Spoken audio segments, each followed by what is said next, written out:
What's good, y'all? Welcome to another episode of the N1 podcast. Very happy to have here somebody that I grew up watching when he was in Costa Rica. I was still in high school. Isaac Mack. Isaac, how you doing, bro? I'm good, man. How are you?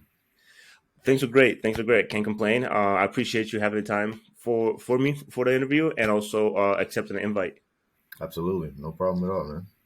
Yes, sir. So, before we get started into any topic, any conversation, I always like to give out like 30 to 45 seconds for each player or each person to introduce themselves, background, your college experience or pro experience. Just talk to us about yourself in a brief matter. Okay. Well, I was born and raised in Indianapolis, Indiana. I moved to Texas for junior college for a couple of years before I got a Division I scholarship offer from University of New Orleans, which is where I finished my college career. I came out of school in 2014. From there, I took a year off from basketball. Just was mentally kind of out of it for a while. Right. College took a lot out of me, to be honest. And then I went ahead and tried to get myself back going as far as playing. I ended up starting out in Australia, playing in like a smaller league out there. And then from Australia, I ended up going to Costa Rica, which is kind of it almost kind of changed the trajectory of my basketball career, to say the least. So I'm very, very grateful for, Costa Rica, the Costa Rica experience. From there, I was able to go play primarily in the Middle East, Saudi, Qatar, Tunisia. Had some experiences outside of that as well. So right now, I'm kind of I have my own brands called Overlooked. I train kids, I train myself, I train adults. Just trying to help these guys get to the next level, give them the tools of what it takes to get there. Right. Yeah. I've seen you come up with Brandon. I've seen you come up with the training profile as well, and we're definitely gonna get into that. Absolutely. Um, you said because there's some stuff I obviously don't know because we never played each other. I Right, just saw you right. from afar when I went to the games. So you started off by saying that you took a year off because you were mentally drained, or it was tiring for you. Was that by the whole college and like NCAA experience, or was it just straight up about the sport, right? Because basketball is very tiring. It's Right. very demanding, right?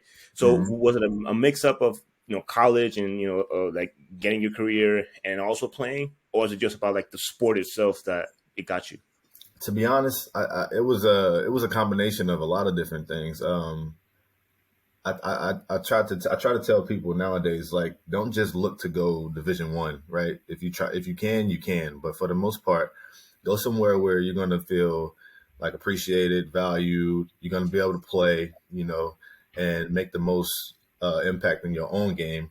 So the difference in where I went to a college where I was kind of told a lot of lies. Basically, they were saying, "Hey, you're going to be this. We're going to need you to fill this role." And when I Right. got there, I didn't play at all really my junior year. So that kind of set me back, right? Then my senior year, I had to like really, really, work extremely hard to try to make up that last year that I didn't play. So I was putting a lot of extra time in the gym, busting my butt in practice, like going 1,000%, right? So, but that took Right. a toll on my body, and it also took a toll on my confidence because I wasn't getting a lot of recognition outside Mm. of college. So I took a year off because I think my coach had kind of in a sort of a way kind of like broke my confidence, to a certain degree. I always Right. had confidence, but it's like to play at the next level, I feel like you have to have an extreme amount of confidence to kind of know who you are as a player. I didn't really have my own identity. So I took a year off, try to, redevelop my game, get back in the gym and work on things that I normally know how to do. And, just get out of that whole system that I was in as far as like college ball. So that's the reason why I took the year off. I mean, I think, the biggest thing is just you have to stay locked in to who you are, as a player, right? It's the reason that you were able to get to where you are. It was being you the whole time. So don't change up the formula. Right. And during that time off, did it ever cross your mind, all right, maybe I can come back to this, like maybe I can come up to my full potential again Oh and yeah, absolutely. seek out pro opportunities Absolutely, overseas? absolutely. I mean, it's what we do it for, right? If you're gonna play ball, you want to play. at the highest level possible that you can possibly reach. In my opinion, that was always my approach. When I took the year off, my confidence was low, but I just felt like I need to change my environment. I need to get back to, Yeah. what I was doing to get here in the first place. So I grew up playing like street ball, really physical basketball, not really having people kind of like correct every little move that you make. Just play your game and let the results speak for itself. So once I got back into that type of environment when I moved to Houston, um, I started playing with a lot of different better players, people from overseas. That gave me my confidence back because I was able to compete against these guys, score, do all the good things, and then also have them validate me in my game, which it did a lot for me, you know what I'm saying? So that was the kind of indicator to say, all right, let's go back and try to play overseas. Absolutely. Right. And when you started to work out again and, getting prepared for any opportunity that came your way, what was your main focus in terms of your game, right? Because, Mhm. as a player, I always say, you have to master one thing and then you build out the rest of your game. That's how I like to view, how people play. Mhm. So did you have any specific like details into, all right, if I'm going to play overseas, I have to know how to score over big man, or I got to Right, shoot right, better, or my right. defense. Like, what was that one focus that you took during working out and building up yourself for pro ball? Um, Reps, you know what I'm saying? A lot of reps, like far as like shooting, like getting shots up, being in shape is the main thing, to be honest. Shape and just getting a lot of reps up. You're gonna have a lot of times where um you're gonna probably especially if you're an import, you're gonna play a lot of Yeah. minutes, right? So you have to Hmm. be in shape, you have to be able to be durable, you know what I'm saying? You're gonna get bumped around. People are gonna purposely try to uh come at you or be more aggressive with you because you're a foreign player. So you just have to, put your body through certain tests to see like if you measure up. At the end of the day, that's what I focused on the most was just I stayed in the gym, probably shooting 1,000 shots a day. Um, Running, focus on my conditioning, lifting weights, just trying to stay available as possible, ready. And when the opportunity came, I felt like I was always in a good position just based on the stuff that I put in the gym. Right. And now let's talk about that first jump. How did you come across Australia first? Who Okay. presented you the idea? Did you have an agent back in the day, or did you solo ride? Just give us, talk about why were there any more opportunities other than Australia? What took you to make that decision into going there? Bro, this is a very, very funny story because a lot of people don't know this about me. So once I took that year off, right, it was hard to climb back from that. A lot of overseas coaches or scouts or agents, they like consistency, you know what I'm saying? And Right. what that means is as soon as you leave school, they want to make sure that you're either playing in some type of league or doing something to show that you're like in game shape, ready to go. Taking a year off hurt me, you know what I'm saying, to be honest. So I had to start and play. I played semi pro ball for like a couple of months in Calumet City, Illinois. If anybody don't know what that is or where that is, it's very, very rough. I'm talking about it's tough, bro. Like it was conditions that I don't even want to mention on this, So, but I had to go through that, right? And at the same Right. time, I think it was a part of my process. I appreciate it all. But from there, I was able to connect with my guy. His name is Adam Marjoram. I still have a relationship with him. He was a kind of like a player coach on the Okay. team in Australia, and I just remember him reaching out to me on Facebook and was like, "Hey, man, are you looking for opportunity?" And I'm just like, "Absolutely, I'm ready to get out of this situation." Right. So I had to work on my visa stuff and pay a couple of fees, and then I ended up getting the opportunity. I left the second that I was able to, and from there, it kind of like changed my life because I had a game literally the day after I flew out there. Ended up having like 40 points, being all in the news, in the paper. So it was a big deal for me, honestly. Yeah, absolutely. Right. And I mean, Australia is far away, man. It's It is far away. what is it, like a 15-hour flight? Man, it took me 23 hours to 23 fly hours. from Houston to we went to Auckland, New Zealand first, and then from Auckland to Sydney, which is like 2 hours. So It was like 24 hours. It was crazy. And how was the adapting? Like jet lag, food. Not be able to sleep, environment, weather. How was all that? Um, that didn't hit me until maybe like 2 weeks after I got there because I was on such a high just from all the adversity, Yeah, dealing up to that moment. As a player, a lot of people just they only show like the successes, you know what I'm saying? They don't really show the grind that it takes to really get to, trying to be like an overseas athlete. And, there's levels to it, obviously, but everybody's process is different, you know what I'm saying? So for me, I didn't really get to experience the jet lag side of things until like when I finally was like, okay, I'm here. You know what I'm saying? So, right. but I had a game the day after I got there. I was running like camps with the kids, and I was all excited to do all of those things, right? So I was still on a emotional high more than anything. So when I finally came off of that, that's when my body got tired from the flying and everything just caught up to me. Then, yeah. Right. And well, I haven't asked anybody else this question, but your day to day, what it look like, kind of, because some teams and some leagues they require 3 practices a week, 4 practices a week, maybe Mhm. even twice a day. Right. So when you first got there, adding up to that, it was your first real overseas job. Yep. What was like your day to day, your schedule? Like, did you adapt physically to it? Like, was it too demanding? Talk to us about that. No, so we had most of the time it was pretty open. We only had a practice once a day, but Okay. me personally, that wasn't enough for me. I mean, the practices were for the most part pretty light, in my opinion. Um, Considering that I came from a really really hard nosed like university, so I'm used to going like 2.5 hours just hard, But over there, we went for maybe an hour and a half. A lot of just shooting, not a lot of conditioning. Right. So I spent a lot of time during the day in the gym getting shots, running, lifting. I'll come back in the afternoon before practice, maybe like 45 minutes before, and just get shots up. And then I would practice. So that was kind of Hmm. like my formula to kind of stay tight, stay locked in. And then, because at the end of the day, they're dependent on me to help them win games a lot of times. So Right. it's like if I'm not tight on my game, our percentages of winning games are very, very low. So I had to make sure I was tight. But it Right. wasn't a hard transition though. It wasn't a hard transition. Right. And for how long did that extend that season?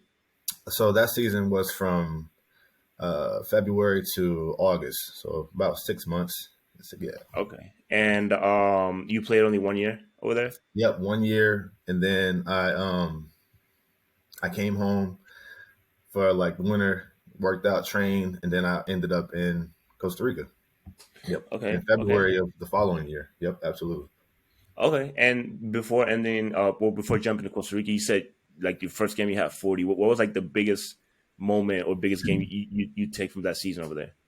Um, that first game was like a highlight because the team that we played had won the league the year before. They had two Mm. American players on their team, and it was for me it was a big deal because there was so much hype around it. Like I was expecting I was expecting to just come in and just be like, all right, I got a little game now I'm going to play, just kind of get my feet wet, Right. see what it's like. But it was a really really big game. You know what I'm saying? The first game that I came in, so it set the standard and it set the tone for me. Like moving forward, it's like I want to be the guy. And Hmm. in the league. The championship team that won the league prior, those two American guys were the guy, so it was like my goal to make sure that like okay, I'm here. I got to make myself known. I'm because at the end of the day, Australia has a lot of different leagues, right? So I Right. was thinking like, let me try to um, just show everything to everybody, right here, right now, and put my name out there. So that's kind of what I did, and I had 40. It was on two Americans who was probably like the MVP of the league. So it was a big game for me. That was a highlight of my Australia career. Right. And the team that you go to, was it a decent team, good team, bad team? Like what rep They do they have were before you got there? they've always been like that top four, top five team in the league, but they Okay. just could never seem to kind of get over the hump. Traditionally, back in the day, like they were normally like really, really good. Will probably like make it to the finals and probably lose in the finals or something like that. But uh, I didn't really understand the history when I first got there. Okay. Um, then after hearing conversations, like it was like every team was like a rival, kind of. So you kind of just you went into every game with like a little chip on your shoulder. Your team was all hyped up, and these Hmm. guys are Australian. Like I didn't know that Australian basketball is very, very physical. You know, it's very, Hmm. very hard, like competitive.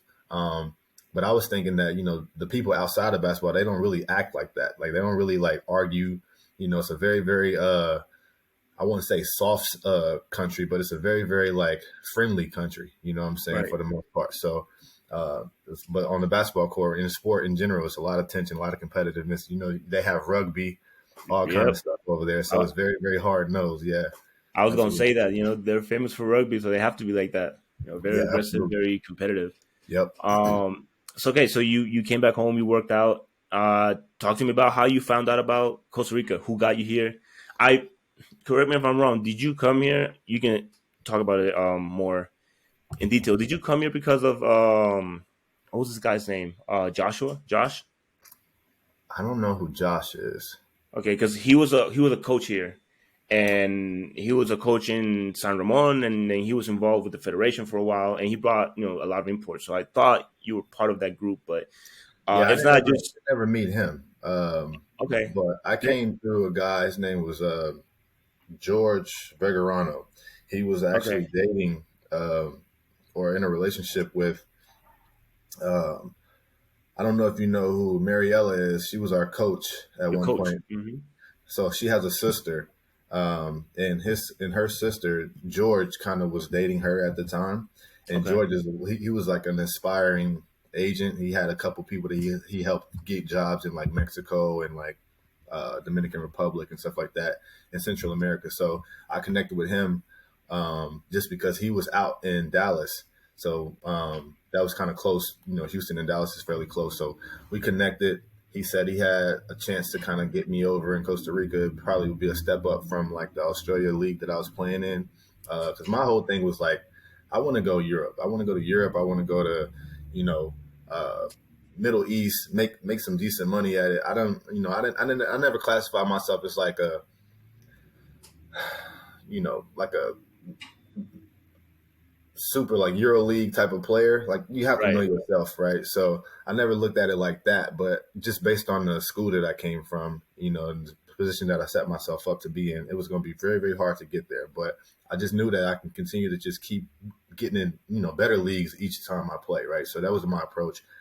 He helped me get over in Costa Rica, and everything just kind of happened from there. I flew out with actually a guy that I know because we came out there together. It was a guy, he was our big man. His name was Brandon, but he didn't last that long. Again, the physicality in Costa Rica is different too. So, Yeah, uh, so yeah, people don't know that, man. But Costa Rica is very, very physical too, man. And a lot of stuff doesn't get called, right? The refs let right. people play. You know what I'm saying? So Yeah, I had to get used to that too. Absolutely. man. Look, every single player that comes here, they keep saying the same thing. Yeah. I wasn't ready for it. Refs don't call. What we get in the U.S. Right. Or in any other country, Right. it's different. It's really Right. different. And then Right. I like to say that national players, we don't. I'm not gonna say we don't care who you are, but it's not like we're gonna back down, right? You're not Um, supposed to. You get what I'm right, saying? Like, no right, disrespect. Like, if I'm coming over to Costa Rica, I don't care who's in front of me, right? So I exactly. expect the same type of approach from those guys. Like you come into our country, you know, more than likely we probably get paid a little bit more than those guys. So it's like that's already a chip that people have on their shoulder too. Uh, the money aspect is a big, big part of it. You know what I'm saying? So especially if you come in and you don't produce as much as a local player, they may feel like you don't deserve to make that type of money, right? So Yeah, uh, you have to really go out there and prove and show that you're worth what you're worth and just stand on that. You know what I'm saying? So I think I did a pretty good job because I saw a lot of people come and go from different teams and different leagues, and I stayed the whole time. So that's a big thing for me. yeah. And you only played for one team, right? Yeah, for Barber. Barba. Yep. Yep. Yeah, I was actually watching your highlight tape right before you joined. You came into a good situation because that was a dominant team at the time. It's not like they no longer exist. Yeah. They If I can give you dissolved. the Yep. update, Yep. but they won like I want to say like 11 championships in like 15 years or something like Yeah. that. It was something Yeah. crazy. Yeah. That was that. Um, They stressed that when I got there. You know, they was like, yeah, I We, bet. we're paying you this because we're normally we win championships and we have to beat San Ramon and all that. And it was like we'll fire you if you don't do this. It was a lot. It was a whole lot. I'm just like that's I fine. didn't know that. Yeah. It was crazy, but at the same Yeah. time, I'm built for stuff like that. What I'm saying? Pressure really doesn't bother me too much. Right. Yeah. I didn't know that because I've only heard stories. I mean, I was you played here. What was it? 2016. 2016. Yeah. I graduated 2014. I didn't start playing until 2018. Okay. So I only heard stories from guys I knew that played there. Mm-hmm. And they came over to my team, Mm-hmm. and they said it was rough. Like they said, if you didn't go to the gym, they would like discount from your check. At one point. I don't know about that. Uh, But I'm not saying that it's not true though, because that's like I told you, the same approach that I had in Australia, I had in Costa Rica. Right, we only had one practice a day, so I would always go lift in the mornings, shoot in the afternoons, and then practice at night. I did the same thing.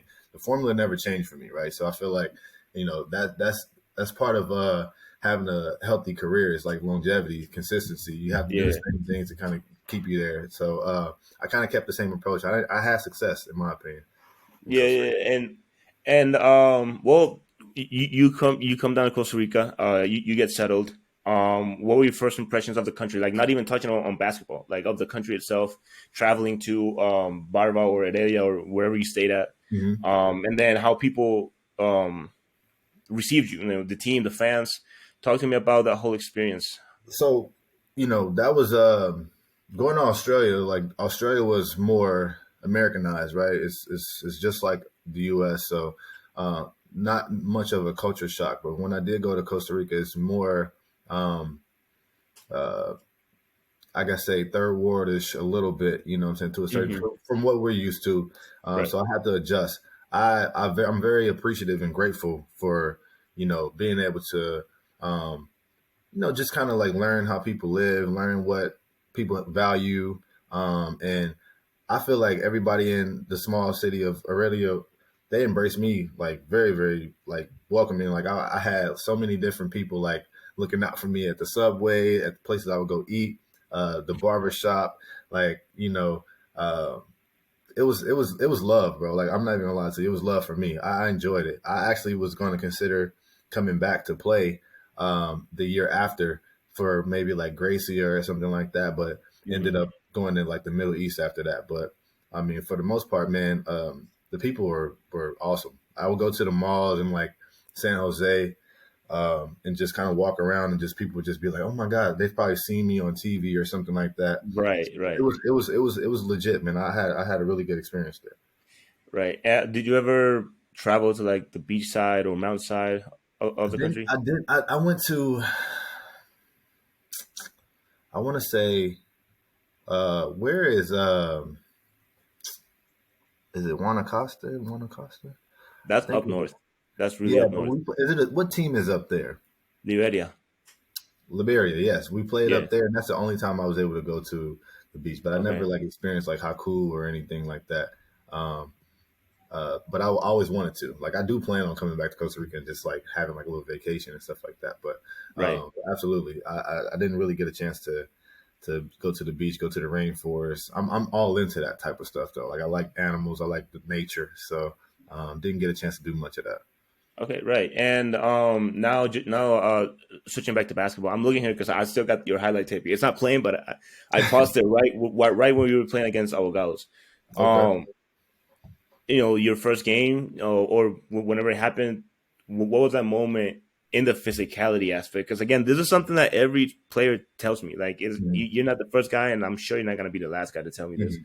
Uh, when was it that you realized, all right, I'm gonna have to, like tie my shoes, Yeah. Uh, don't soften up, be strong because they're not gonna give me any calls, especially because you're imports. right. I've talked to Right. refs, and some refs, they give out some sort of advantage to us if we bump into you, right? Mhm. If we hack you a little bit. Mhm. So did you have that one moment when you're like, oh shit, I can't back down? So yeah, man, our first game I think was pretty like intense, just based on the hype around like our people that were kind of like over the team. Like Mhm. with it being like a historically, good successful team, there's a lot of pressure that they put on the players to like perform. Um, and just that alone can really like mess with you mentally. You know what I'm saying? And Right. then you don't even expect to get into a game and get elbowed just inadvertently, you know what I'm saying, or just come down the court, to come down the court and get hit with a screen. Your teammates probably not even like really saying too much to you, So I definitely the first game for me just woke me up for the rest of the league. It started like instantly. Right. Anytime I would drive the ball, like I wasn't necessarily expecting fouls, but at the same time, you can feel the pressure, you can feel the contact, and you just kind of got to feel like out the league, got to feel out the refs, see what you can get away with, and that ultimately, if you are a good player, you can adapt to those situations. A lot of people Yeah. can't, though. A lot of people are Mhm. they get in their head, and then that's where you got them right there. If you can get mentally inside, you got them. I think Costa Rica is a league that'll really test your mental toughness. You know what I'm saying? Overall. Right. Right. Okay. And was there, if I don't know how your relationship is with national players, but is there one that you remember that stood out during all the games you played? Yeah, it's a couple of them that I thought were really, really good. I really liked. Well, he was on my team. His name was Biggie, but we called him. His name is David. David David. Sheehan. Yep. Him and his brother. I still keep contact with those guys. Um, his brother is really, really good. Um, Yeah. um, and then we called him Muya, but his name is Gabriel. Yep. Mhm. That's my guy. I really enjoyed playing with him. And then from San Ramon, they had Isaac Conejo. I think is his name. He's really really good, smart player. Uh, Outside of that, though, I mean, it was good guys, but those guys really stood out to me. You know what I'm saying, for the Yeah. most part. They still do. They Yeah, still do. they're still really really good players, man. Even Amir Alvarado, I think his name. Amir is really really Hmm. good, really smart player. Um, but yeah, it's a lot of guys. I'm starting to play it all back. It's been a while since I've been out there, but Yeah. I'm playing it all back. It was some really, really good dudes there that don't possibly get enough credit. You know what I'm saying? Like, far as like their individual games, but really, really good guys. Right. And what about your matchups against San Ramon, which was the other like historically big team? I mean, they're still around, but that rivalry that you guys had, it extended for some years. The one year you were here, and then going back and forward, they were the dominance of the league, right? Like Hmm. either one of them won or the other one won, but they were Hmm. always going back and forth. So the games against them going over to San Ramon, because I'm not sure how much of a distance it is from Adelia. I mean, from where I'm from, it's damn near 3 hours. It's like 2 hours and a half. Oh So yeah, that's a yeah, long ass yeah, ride. yeah. You got to get there, and then sometimes it's raining Yep, or yep, it's humid because it's up in the mountains. yep. So talk to me about those battles or those games specifically, because typically they were good games. People Yeah. went over there either to Hmm. your gym, which was smaller, Hmm. or in San Ramon to watch them because they were really good games.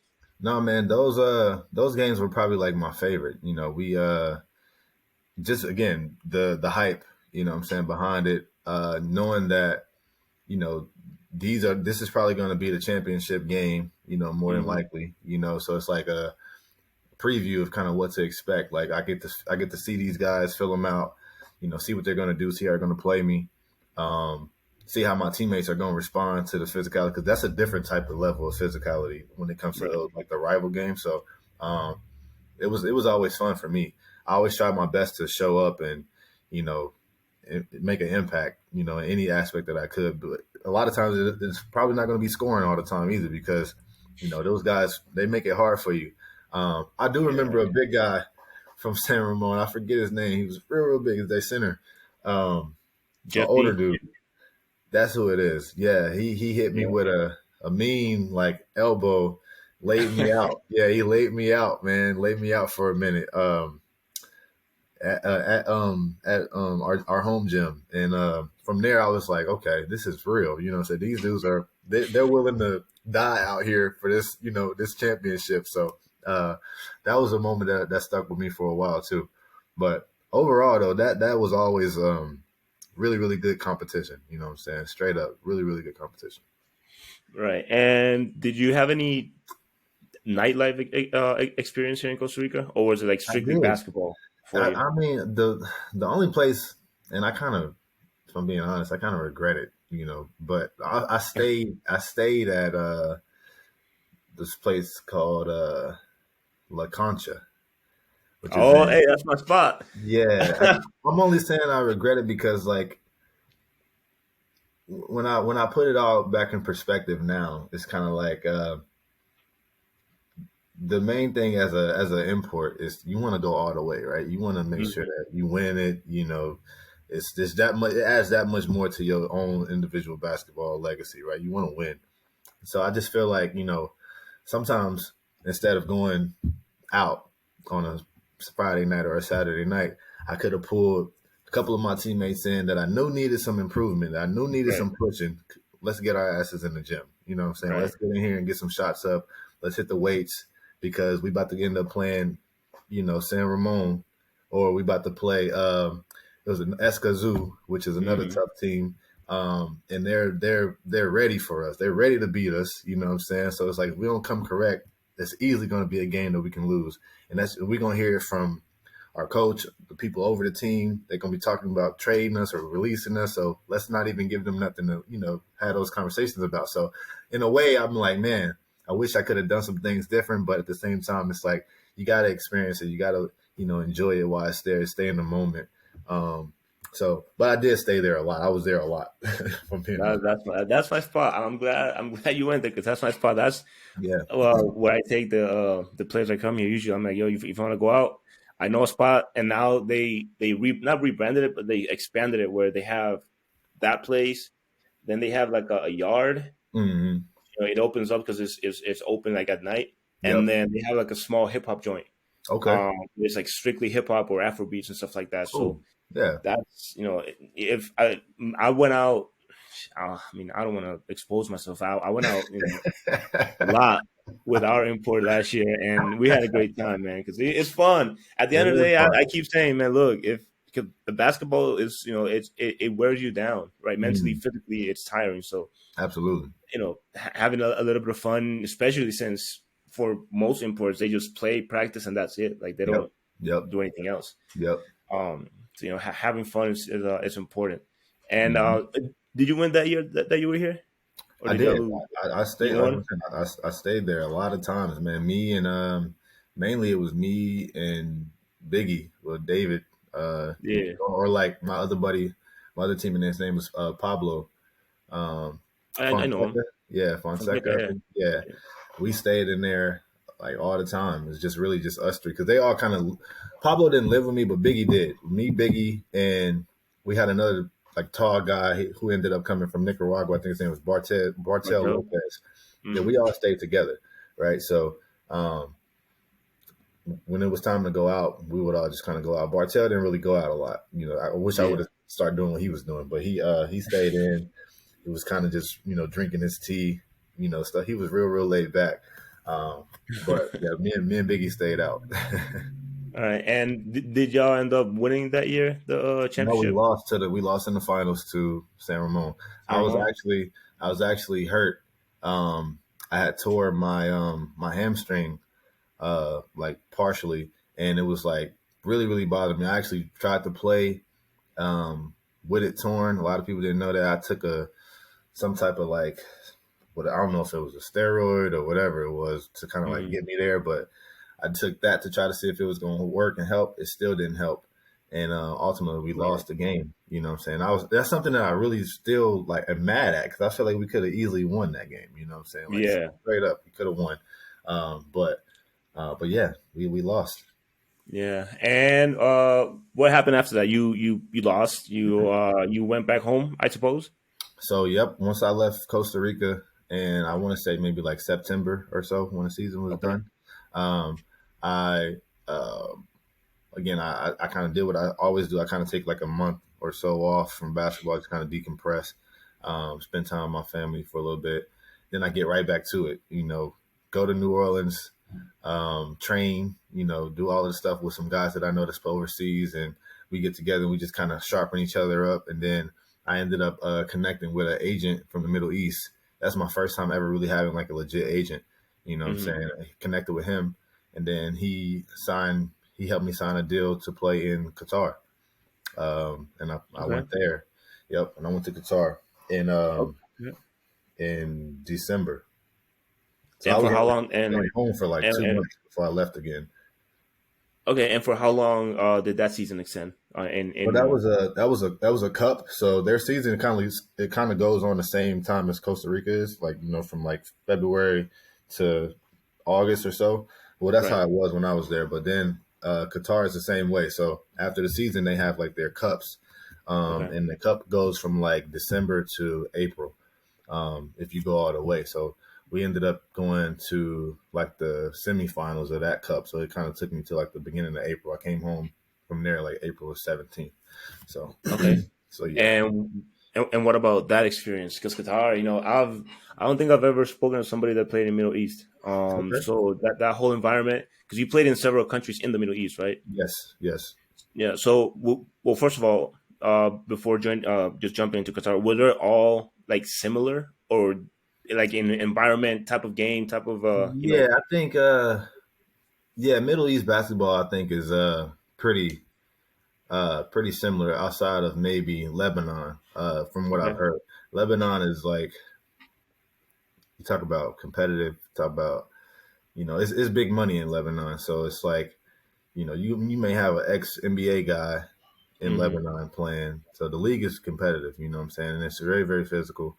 Um, and I just think that that's really like anywhere in the Middle East, honestly. Like it's always going to be that, that level of competitiveness because, you got to think about not even from like a basketball perspective, but just like from a country perspective. Like some of these countries really don't like American, like government at the end of the day. Yeah. That shows on the court a lot of times too, Yeah. which is a small thing to kind of pay attention to, but it's like something that you still have to be aware of. These Hmm. guys will purposely try to hurt you if you're not paying attention. Like at least with Costa Rica, it's like they weren't just trying to hurt me; they was just trying to give me a hard foul here and there. But over there, I tried to get hurt a couple times. Like I had it's a lot of stuff that went on over there, but the money's good. You don't really practice a lot, so you have a lot of downtime. But you also are in the Middle East, so it's like I didn't really get it. I didn't really feel comfortable because I didn't really know the language. A lot of people didn't know English, so for Hmm. me, I was like I kind of stayed in my house, just kind of reading up on stuff, watching podcasts, watching basketball stuff. Like I didn't really do too much, so I had a lot of downtime there. But the basketball stuff it was very, very competitive though. Right. And adding to that, there's a big time difference. So it's not like Yep. you just like if you have a PlayStation, you can't just play with your friends because it's Yep. like what was it, like 12-hour difference, 10-hour Yep. difference. Yeah, I think it's 10. Yep, 10-hour difference. Yep. Yeah. And how was the whole situation with your team? Again, was it a good team when you got there? Was it a bottom team? No, I went to one of the worst teams that was out there. Like seriously, I went to the one. I'm gonna be real with you, bro. I'm not gonna sugarcoat it. I went to one of the worst teams, probably one of the worst situations, and uh, tried to change that situation up. Um, get out of here, stink. Um, I tried to change that situation, and it was tough. Because again, when you dealing with like these teams that don't really are not really known for winning, they Hmm. add additional pressure on you to win. You know what I'm saying? Just Yeah, they bring you out there, and it's like a lot of times I don't think they really understand that. It's like you don't need to add stress to a player. You know what I'm saying? exactly. He's already coming out there to do what he does. Anything outside of that is just going to, add additional barriers on his game. So his or her game. So, but yeah, I went to a terrible team, and then we ended up not winning a lot. Like if I'm being honest, and it wasn't because the American players that were out there on the team. I think it was so much the local players. They didn't expect them to practice. You know what I'm saying? They didn't expect them to do anything in the games. They just expected the Mhm. American guys kind of carry the load. It was times where it was just me and the other American dude in practice, just us two, just getting shots up. We had Wow. practice, but nobody showed up. And then they show up for the games, and it's kind of like they don't know the plays. They don't know.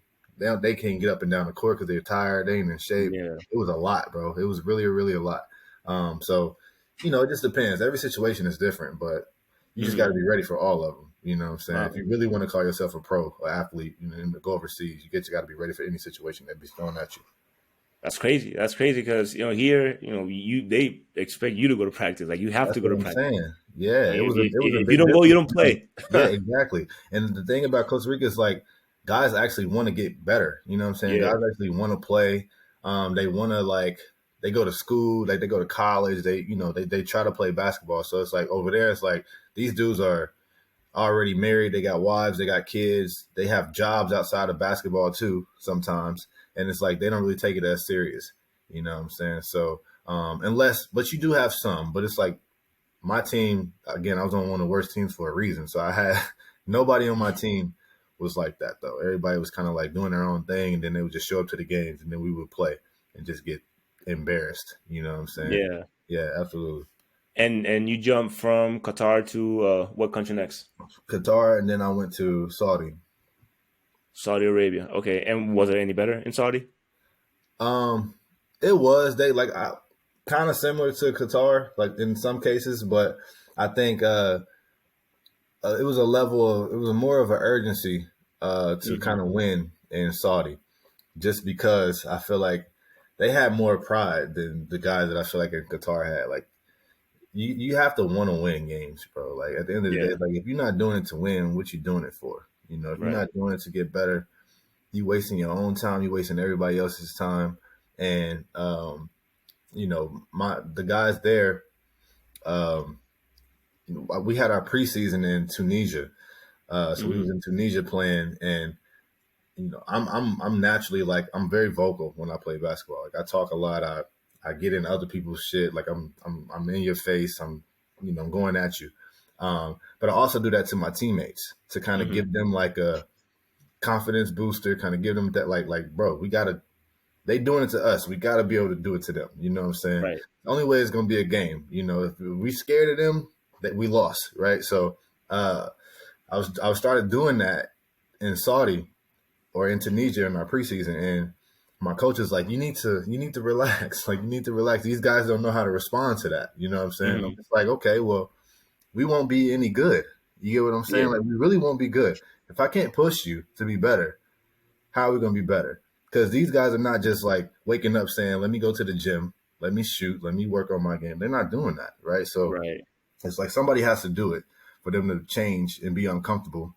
You know what I'm saying? And I just feel like a lot of times the reason why we lost was that stuff, like that little stuff like that. It plays a big part in winning and losing in life too, just in general. You know what I'm saying? Hmm. So Did a few of them break?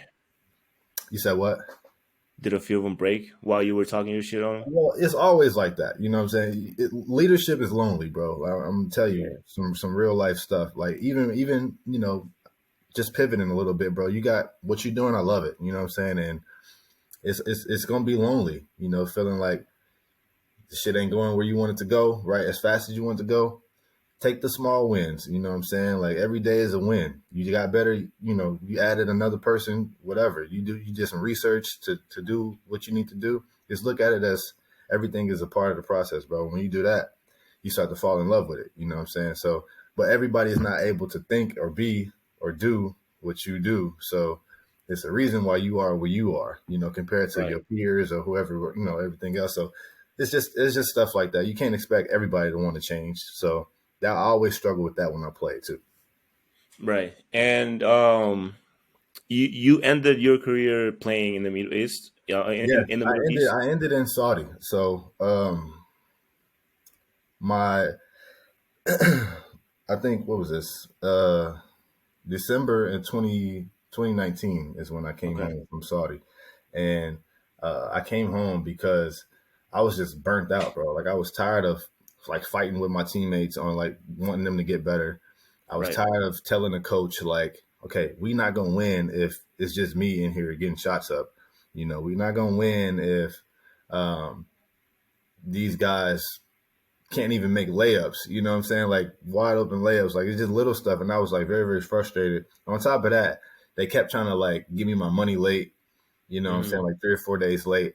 And that's just like not professional. If I'm in here putting the time in, being committed, I expect everything to kind of be straight on my side. Now, anybody else, I don't care, but Right.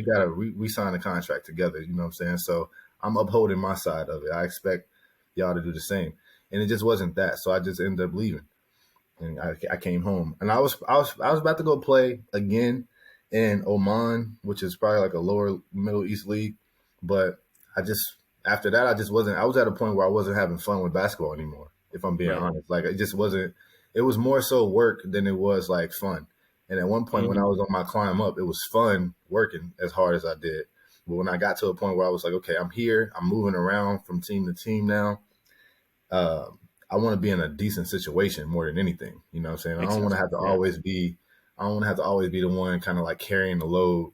Like I'm gonna do my part, but I don't want to be like burning myself out. You know what I'm saying? Like not sleeping just to lose. You know what I'm saying? For real. So that's kind Right. of why I stopped after that. Yeah. I feel you in a way because so I played last year. Did I play 2021? I did play 2021, and I felt the same way 2021. Like I was going to practice, and then we had one day where it wasn't practice. It was like, all right, so the gym is open. If, you can go if you want to go. Hmm. And I was there for 2 3 hours just putting shots up, and I was not getting any playing time. So again, like the situations are not the same because the expectations aren't the same from an import Hmm. than a local player. Especially me, it was my second or third year, and Hmm. but I felt, and I was starting in my career, so it was Hmm. like, well, I'm not having fun with it. Like I don't want to play here anymore. I don't want to be here anymore. Especially if you see if you because I mean Costa Rica is it's a big place, but the basketball community is very, very small, right? Yeah, Especially if you kind of see what everybody else is doing, outside. Like if you know for a fact, like you in the gym, you putting the work in, you trying to get better, and you're not even getting on the court, but you see other people that probably don't put that extra work in. They're probably like effing off somewhere in the club or doing all this other stuff, and it's like, what am I doing it for, right? If you ain't gonna pay attention to it, it's kind of like, okay, well, let me go somewhere where I feel wanted and appreciated and valued. You know what I'm saying? yeah, And it's like you start to just understand that it's not even really like about basketball anymore. It's like more so about just the wins and losses at the end of the day. You know what I'm saying? yeah. No, Yeah. bro, 100%. And there was times because I was still living with my parents back in the day, back in 2021. Um, and there was times where I came home and I was just pissed because I was like, bro, ain't no way. Like I'm not gonna say the names, but I was like, bro, ain't no way this dude's starting over me. Like it was games because we had Jose, which was an import, and then we had I don't know if you remember Daniel Simmons Sim. from San Ramon. I think he was still playing, or he was the coach in San Okay. Ramon. Okay. Well, we had him too, and those games where it was like 28 points from the import, and then he had like 17, and Hmm. the third guy was like 4 6. Yep. Yep. So I was like, bro, there's You no mean to tell way me this I guy can't get can in the start. game and get 6 or 8 points? Yeah, I'm I get telling you. you. I understand. I understand. I I'm understand. telling you. I understand So, that took a big part of me just changing sceneries, changing teams. I that. played for this coach in high school. I know him. So it's a complete different story. So I really, connect with that because Right. if I'm not having fun, if I'm not being happy, then it's not worth it at the end of the Right. day, Right. right? Right. That It's that not. was that was like that was reason why I kind of like came home from that situation. Like I obviously still wanted to play basketball, but when I came home, it was kind of like, man, let me just sit back. I've been gone for 8 months out the year, 9 months out the year, Mm, for 2 3 years at a time. I haven't really had a chance to have friends, be around my family, just experience being social with other people again. I'm always gone. So I just use that time to kind of really just come home and connect with the people that I had relationships with, mend some right. relationships that I had messed up in the past. And after that, it was like, I don't even really want to go back overseas, man. I don't really want to leave again. You know what I'm saying? Like Right. straight up, I can always hoop, train, work out, be competitive. But, as far as just saying that I did it, just to be like, oh, you hoop overseas, to me, that's played out now. Like straight up. Like it's too much. Like people go through too much. They put their bodies through too much. And just for nothing. A lot of people, I can't tell you how many guys that are like on social media right now, um, that are posting like job openings to play for like Hmm. $250 a month, or like, and these dudes are like trying to break their neck to get over there just to say that they play overseas. I understand that you need a shot, but like if you're trying to make 250 a month, Hmm. a month, you can go get you a job, bro. Doing something else. Right. You know what I'm saying? Yeah. Something else, bro. Like seriously. So I don't think that. I think it's a big misconception now. Like basketball is kind of like the overseas market is really, really messed up now. Like back when I was coming out of school, it was okay, but now it's Hmm. not really good at all. And you got to Right. think there's so So many different players come out every day trying to get yes, overseas. So it's like it's very, very hard for guys. that was actually a big point I made to somebody I was interviewing. Well, I have to re-interview him, but Mhm. I was telling him that if a team has me, for example, and I'm from Costa Rica, and a team has a player from the U.S., Mhm. they're gonna balance it out to the player from the U.S., right? Because Mhm. you have more history in being better players, being Mhm. more competitive, having more resources. Right. So the amount of players that you guys produce is a lot. It's big time. And then Yeah, it's you crazy. have all these different leagues across the world, Mhm. where I've heard about situations that because there's like a rule in Europe that teams can pay up to like 3 months late or something like that. So you Okay, have yeah, to I didn't handle know that. you got to handle that.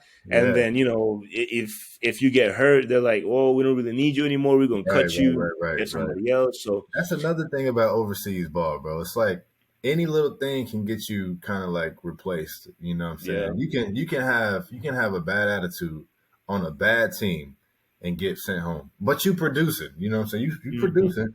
They're just not ready to deal with your attitude. You know what I'm saying? And your attitude is only coming from a good place. You know what I'm saying? Like I've seen yeah, that happen. I've seen where a person twist their ankle, but it was probably like a grade 2 or level 2 or 3 sprain, and they weren't about to be ready for the upcoming game, so they got released. Like that's just one game. You get what I'm saying? I've that's seen all crazy. kind of stuff. Like it's crazy to me, man, how it works. But that just goes to show it's like you can be easily replaced. It's really not about basketball, you know what I'm saying? It's about Hmm. wins and losses, you know what I'm saying? So um, when you put it in perspective like that, it's kind of like so you have to really, really, really be in love and have a passion for just saying like just going overseas and trying to like experience like different scenery, different countries. Like Right, if you're doing it for that part, more power to you. You know what I'm saying? But if you're just doing it for just to say that I'm an overseas athlete, put that on social media and you kind of run with right. that,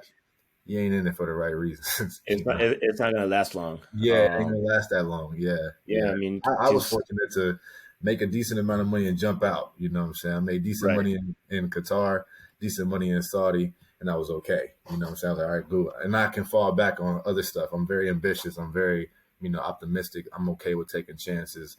I feel like I would fall and land somewhere in a positive element. You know what I'm saying? right. So no comeback at all. No. Uh, so I play a lot now though. I'm not gonna lie to you. I play like 3-4 times a week. Okay. I'm in a couple men's leagues. Um, I train kids, so I'm always in the gym, just kind of sharpening up everything. I've thought about it a lot. I'm not even gonna lie to you. I've thought about it, but when I think about the financial element of it, you know what I'm Hmm. saying? I have 2 kids. I have a house. Um, I'm about to get married next year. Okay.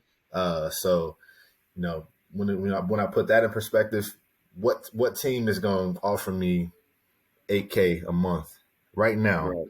to go and play? I don't see any. You get what I'm saying? I'm Right. gonna probably have to take a 2,500 a month or some 3,000 a month, and I make more than that. I make over 100K at my regular job, not even on the training side of it or what I do on the side. So it don't make sense for me, just to be honest.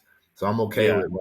I'm okay with just staying competitive in Houston and playing in these different leagues and just showing that I can still play. Like I'm okay with that. Okay. And what got you into training kids, adults, youth? Well, What got you into all that? I'm the type of person where you know, what I've been blessed with it for a reason. So the only thing to do outside of my blessing is to bless other people. So basketball has taken me around the world. It's helped me meet a lot of different cool people, people that I still have relationships with. So just my focus now is just to give it back to the youth. You know what I'm saying? Give it back Hmm. to anybody that's willing to hear, receive, understand, what it takes to really go through and be a pro or a college player or a good high school player, because you never know when the time is going to stop on your basketball clock. Yeah. So, but if you do it the right way, if you learn the right things, you can have a really, really decent career at it. You know what I'm saying? So that's really been my focus now. I've always been wanting to train for a long time, but I had so many different things kind of like block that from happening. And now I'm in the point where I have the time, I have the resources, and it's only growing. It's only growing. So Okay. And was it hard? Because now this is like personal questions. Because I've thought about training at one point, either mhm. coaching or training or doing something. Was it hard to get started? Maybe like getting people to trust you and pay for your trainings. Absolutely. How was that whole So transition that's starting into that? yes. I'm just gonna say yes, but I'm gonna give you some background. So with anything, bro, with anything, it's always gonna be work. You know what I'm saying? It's always gonna be work to be successful at something. You know what I'm saying? So with the training stuff is I just looked at it like, let me use me as my own marketing tool, right? So I played 5A high school ball, like really, really good competition. I went Hmm. to a Division I college, you know what I'm saying? Um, we played against schools like Michigan State, Minnesota, like Big Ten schools in our non-conference. In our regular conference, it was okay. Whatever. Then I have overseas experience as well. So I have some type of basketball knowledge to the common eye, right? So I just use that Right. as a marketing tool. And it's still hard to get people. I'm not from Houston normally, like naturally. So a lot of people kind of go with who they know a lot of times. And I don't really like put myself out there. I'm very, very introverted in a way. Like I kind of stay within myself, within my own family. Um, but it is hard to kind of get clients. That's a struggle that I have. Now it's one of those things where once you do get one and you just work with them and you get their parent or somebody to buy in, that's all you really need, because that one Yeah. parent is going to help maximize everything that you do, everything that you say. And that's kind of what I'm going through right now. I have 4 clients that's like consistently in rotation that comes all the time. I've been working with them for like 5 months now. I mean, 5 weeks now, and they've tremendously grown in their games just took off. Even if it's just from like a shooting perspective or just ball handling, getting better at ball handling, learning like proper footwork, how to shoot, Hmm. or make a move, like all that stuff is very, very important when you actually transition into the court. And I feel like when you get the parents to like start seeing that, and they start seeing it when their kids actually play, they vouch for you, more than Right. just saying, "Oh, I'm training. Can you bring your kid to training?" They have to see the real life application. You know what I'm saying? Right. Right. Right. Right. That puts that to the side. Absolutely. All right. And talk to me about your brand, Overlooked. I feel like there's a deeper message It in is. that. It is. Overlook is so Overlook has been like me my whole life, if I'm being real with you. Like I'm a one of 9 kids, the first kid to graduate high school out of my family, first to go to school, first to leave Indianapolis. You know what I'm saying? A lot of firsts for me, but Hmm. I had to carry that, type of like overlooked image or motto to break those cycles. You know what I'm saying? Like it's always going to be shit pinned against you to telling you that you Right. can't do it, right? A lot of people fall into that and just stay the same. Like I was like, okay, it's a reason why all my people or all my family are stuck in this situation. Let me look at what they're doing and do something different, right? So Hmm. overlook is just, you know, don't settle for the bare minimum, because the bare minimum will get you nowhere. Like try different things, be okay to fail. You know what I'm saying? If you fail today, you can try again tomorrow. You feel me? Like it's no Yeah. such thing in taking an L or taking a loss, in my opinion. It's like you just learn from everything that you do or that you don't do. And I just use that to I just put the brand out there just a little bit, just to kind of like I know people can relate to it. It's not just sport related. It's life. It's social aspects. It's business. It's job. It's corporate. It's all of that stuff's kind of wrapped into one word, and I feel like everybody can connect to it to a certain degree. We've all been in situations where we feel like somebody else got an opportunity over us, or Hmm. we've all been in situations where we feel like we haven't had the fair shake at certain things. And, this is just a brand where I feel like people can relate to it. You know what I'm saying? More in more ways than one. Yeah, 100%. I agree with it. The message is clear, overlooked. It means a lot. It's not just for basketball, as you said. Absolutely. It can stretch out for a whole big segment of fields, right? Your Absolutely. jobs, Absolutely. relationships, everything. Absolutely. Absolutely. All of that. All of that. And I'm honestly, I've been through all of those different things, Hmm. relationships too. Like, to be honest, it was very, very hard um, having a relationship in Costa Rica. You know what I'm saying? Because Yeah. coming from the U.S., you come to a Central American country, and it's like island water, women, long hair, beautiful, beautiful women, right? And sometimes that can really kind of throw you off or throw off what you have going on, and it did for me for a while. So, not a knock, but you have to be mentally prepared for that. You know what I'm Right. saying? So yeah, it's overlooked represents so much, bro. Straight up. Right.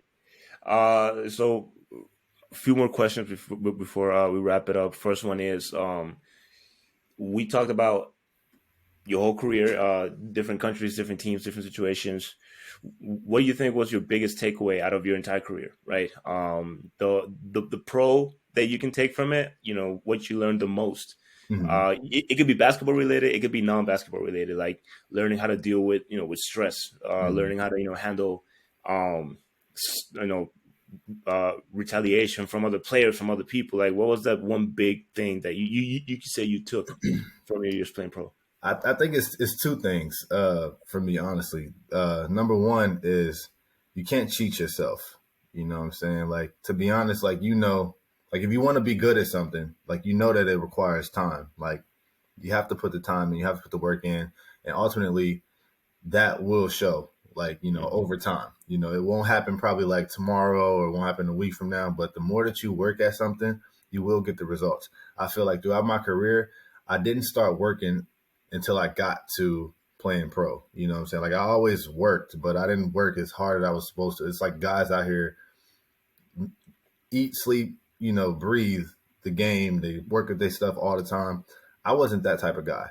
You know what I'm saying? It's so you only gonna get what you put in, and I had to Hmm. learn that, right? And then number two is, stop looking for validation. So don't look for validation from other people. It's like you have to know and believe that whatever you're trying to do, it's only gonna come from you. You know what I'm saying? People can tell you what they think you should be doing. You can't buy into that. You have to know. You have to stay true to yourself. You know what I'm saying? At the end of the day, and that's not even like basketball related. That's just like in life, bro. It's like if you get caught up in what people are saying, it's like you start to believe that. You know what I'm saying? Right. Like, wholeheartedly, and then that messes up with your mental. That throws you off. So those are the two things that I learned just by playing, traveling overseas, because it's a lot of that. You're going to hear a lot of that from agents, from teammates, from coaches, from your peers. And you have to be okay with just blocking that stuff out and just kind of like digging deep within yourself. It takes work, though. It really does take work. I agree, 100%. Um, Now, what was the hardest part out of just living overseas for so many years? The hardest thing about, for me, the hardest thing about being overseas was just, uh, it's very hard when you have when you don't come from nothing. You know what I'm saying? Like, when you don't, like I say, I grew up poor, right? So if Hmm. you don't come from anything and then you get over to a place where you are new, everything's new, you're seeing different things for the first time, you're gonna make decisions that you have to live with at the end of the day. You know what I'm saying? Whether they're right or wrong, you have to live with those things. And I think the biggest thing is just learning how to adjust to that. You know what I'm saying? It's like a small thing, but it really really goes a long way, because a lot of things that I've done were only overseas. You know what I'm Yeah, saying? Like bad decisions were made overseas. You know what I'm saying?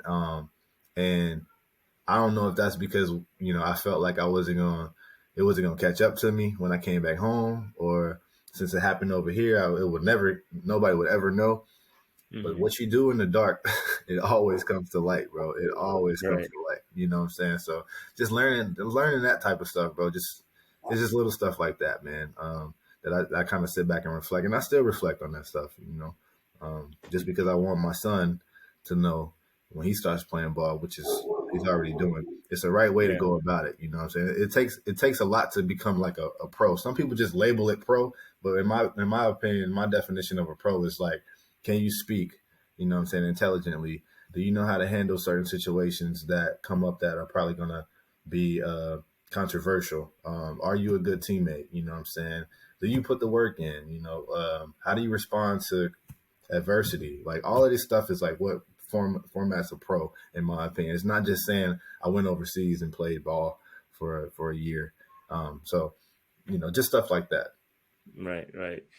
And I think the last question I've asked everybody this, man, but I'm very curious if you could go back and talk to 16-year-old, 17-year-old Isaac, who may have thought, may have not thought he was gonna go pro, he was gonna keep playing basketball. What was a couple things you could say to him about basketball itself and your future? So at 16, um, I didn't know where I was going to be. Like straight up, I was in the streets. I was doing some stuff that I wasn't supposed to be doing. Um, but if I had anything to tell myself, it would just be, uh, if the people are around you, if the people around you are not doing anything positive, you shouldn't be around those people. You know what I'm saying? If they're not like pushing you to do better with your own life, like if they're just basically around you just to waste your life, which is a lot Hmm of people, you got to change your friends. You know what I'm saying? And that's perfectly fine to do. Like some people take that stuff to heart, but I've changed my friend groups maybe like 2 or 3 times in my life. You know what I'm saying? Just based on like when it's time for me to elevate and I know I need to elevate, some Right. people can't go, right? Some people you can't, you got to just cut off. You got to just, and that's healthy. It's only for your own benefit. You know what I'm saying? So I didn't know that early on. So that's one of the biggest things I would tell myself, I tell people all the time now, right? It's like, your friends now may not be your friends in 5 years or 10 years. You know what I'm saying? And that's hmm okay, right? That's okay. But that's a big lesson right there. it's your benefit, but it's the hardest thing to do because It is. relationships. I learned that sometimes, other than the love and all that, it's more about the being accustomed to the people, right? Absolutely, absolutely, So absolutely. it's one of the hardest parts, cutting off people that you're just comfortable being around, like Yep, automatically, right? yep, yep. But if it's in my time, if it's organic and it's genuine, it'll always come back and fix itself. You know what I'm saying? Because at the end of the day, nobody should ever penalize you for trying to grow and elevate and be better, right? So it says a lot about the person if they get mad at you for trying to elevate yourself.